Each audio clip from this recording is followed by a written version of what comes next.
In 2009, Fortune magazine named NetApp the single best company to work for. The first time the company had topped the list, but only one of many times the company has made the list.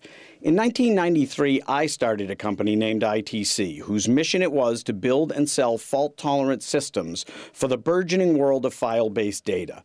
ITC was a serious, buttoned-down East Coast company that believed our own marketing, that IT would demand mission-critical infrastructure for their file-based data. NetApp had called their product a toaster. We spent our time selling and marketing, while NetApp spent their time making sure that toaster always worked. In 1998, ITC was sold for table scraps, while NetApp had gone through a hugely successful IPO on its way to its first $1 billion in revenue. It wasn't until about 1999 that I'd ever met anyone in the company. Over the last 10 years, I've been fortunate enough to have spent a lot of time, both professionally and socially, with many of the NetApp executive team. I remain an unabashed and unashamed fan of the people and the company itself. I was an indirect observer and participant in their history. I lived the results of their decisions. That's not to say that I agree with everything they have done or everything that they do, but I respect the way that they have gone about their business like no other. Forgetting what they do just for a moment, I firmly believe that there are extremely valuable lessons to be learned from how they did it, that any business can benefit from. Chief Executive Dan Warmenhoven was nice enough to spend some time with me to discuss some of the things that make NetApp one of the world's most admired and successful companies.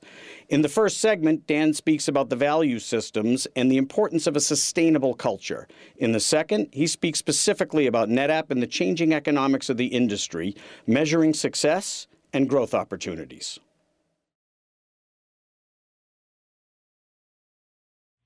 The value system of the company was really kind of broken into two components. There's one, remember I said the great place to work, we identified 5 constituents and set a level of performance around those 5 that's kind of breakthrough. For instance, we don't have anything in our values but customer satisfaction. It's customer success, right? The customer bought our technology for a reason. Until he's successful, we're not done. And so the 5 constituents were customers, shareholders, employees, business partners of all forms, the suppliers and channel partners and go-to-market partners, and the community in which we live. On the inside is the other half of the value set, and that's all around collaboration, trust, and integrity. I'll give you an example. We said we want to have a very simple system. We didn't want to have a lot of bureaucracy, and we would trust employees to do the right thing, and if there was a deviation, we deal with it after the fact as opposed to before. So there's a minimum amount of controls. And this kind of shows up in very simple ways, like the business travel policy. An employee does not need a manager's signature to go book a room and to take a business trip. We trust them to do the right thing with respect to their time and the use of the company's resources to further the objectives of the business, help a customer, whatever. And so we try to make it as simple as possible. But it's a lot around candor, collaboration, community, individual leadership within the company, people stepping up and taking on a role that's bigger than their job, a variety of things like that. And those are actually in the executive team, and they just kind of spilled over to the rest of the company as well. Everybody expects that same level of candor and so on. In fact, when you look at the employee surveys, one of the things they comment on all the time is that the management team is remarkably forthcoming in information about our situation in the market, our strategy, what we've got to do to be successful, challenges we face, and so on. And it's not just here, go do this. It's a full discussion around the situation. Being a great place to work, Steve, is just really an enabler for business results. When you talk to our customers, they talk about the energy and enthusiasm the people at NetApp have, and they really enjoy working with them. In fact, you look at some of the independent surveys around who do customers really trust and who do they really have confidence in. We rank much higher than just our market share would ever indicate. And this has helped us, gain new customers and so on. And, we don't have any problem getting customers to tell another customer or another prospect that they should do business with NetApp. The employees here recognize that our competitors, in large part, are much larger than us. And if we're going to be distinctive in that, we've got to have a value proposition of the customer community that's very unique. It's not only unique in the products and the innovation they represent, but it's unique in the way we deal with them. That we really are interested in making that customer successful. And the people inside the company recognize that they're on a bigger mission. This is not just about make a quarter or build a great product. They're on the mission of making NetApp a great place and recognized by the communities in which they're active as a great place. Customer communities, partner communities, etc. And you do the interviews around the industry, I think everybody will tell you that NetApp's one of the best partners to work with. And so there's a very broad range of business effects you get. It's not just about employee satisfaction and retention. It's about customer satisfaction and retention, about repeat business. Or it's about the ability to partner with companies like Oracle and Microsoft and have them really look at a company that's a fraction of their size like NetApp and say, that's a valuable partner. And it pays off in many, many different ways. Yeah, the cultural components here are really kind of self-propagating. It's reflected in the people we hire. I mean, the hiring people are the employees here. They're not me, right? It's, and people look to hire people who are going to fit in very well. In fact, we run most candidates through 6 or 8 or 10 interviews, and it's not looking for qualifications for the job. It's looking for cultural fit. And, I read once in a Harvard Business School article, the Harvard Business Review, that corporate cultures kind of fit into a lot of different categories, right? Strong cultures are those that are self-propagating. Weak cultures are characterized by when an employee comes in from a different environment and they don't really fit in, that the culture morphs to accept that.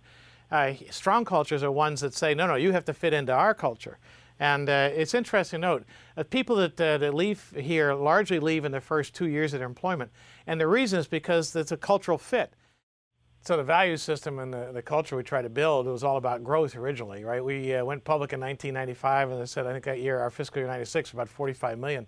And the goal was to double every year for 5 years and reach $1 billion.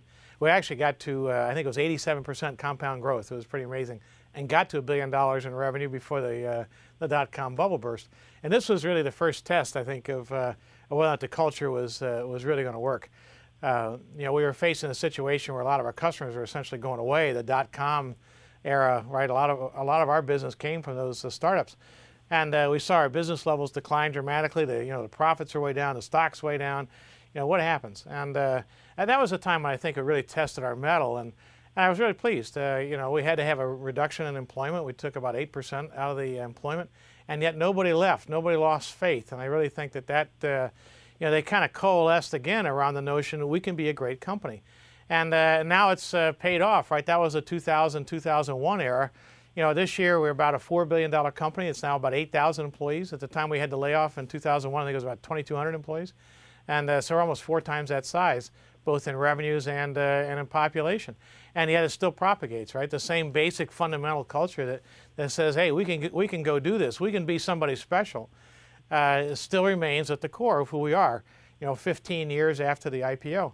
And it's really remarkable. We continue to gain share. I think we're now number 2 in the market in market share. At the time we started at 45 million, we had a vision for being basically the NAS leader, and now we're the number 2 market share across all the storage infrastructure. So we're really now a player on a big stage. I think the customer community in general knows who we are and places their confidence in us. And I mean the big customers, right? It's kind of Fortune 500 class that 10 years ago really wouldn't take a risk on NetApp. And now they feel as though we're a fundamental piece of their infrastructure and their future and a great partner. And it's really because I think this kind of, we're on a mission. We can do it, right? We're going to do it together. We're going to be successful together. That kind of a notion, that kind of mentality has really driven, I think, the performance of the company for many, many years. And I think it's got a long way to go.